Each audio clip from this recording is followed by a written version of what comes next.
Podería ser esta a ringleira das rebaixas, pero non é a ringleira máis doce que hai hoxe na Coruña. 54 conventos de toda España que expoñen os seus doces artesanais, que digo, habrá que probalos.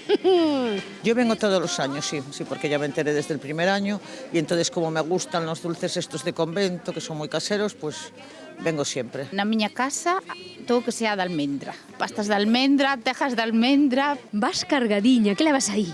Llevo aquí dulces de Garrovillas Cáceres, que yo allí pasé muchas temporadas y estaban muy ricos, y luego perrunillas, que son típicas de mi tierra. Javier, un ano máis isto é un éxito rotundo, A verdade é que sí, un ano máis está a ringleiras de xente, pois chegan á volta da rúa. Os éxitos de cada un especialmente son o produto galego e tamén os biscoitos marroquíes, aínda que son sevillanos, chamanlle biscoitos marroquíes, catalogado como o mellor biscoito do mundo polo Club do Gourmet, e feito polas confeccionistas franciscanas. É un capricho, pero bueno, unha vez ao ano tampouco pasa nada.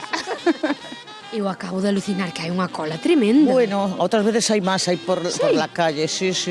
Hoy es el primer día, a lo mejor, pero por la tarde ya empieza a venir todo el mundo, o sea... Como as rebaixas. Sí, y además no les queda nada. Somos a feira máis importante de España polo número de conventos participantes. 54. 54 en total. Ti que levas? Levo aquí 2 caixas de biscoitos marroquíes. Ai, sí que me falaron moito deles. Este é un para a miña casa e outro para o meu equipo de hóquei. Panetone tamén. Os panetones de Ourense, faltaría máis. Panetones tamén da Coruña e panetones de Carrión dos Condes. Los bizcochos marroquíes Están triunfando son este ano. deliciosos. Estos se acaban casi siempre, los No me bizcochos digas. marroquíes. Un panetone de chocolate con naranja.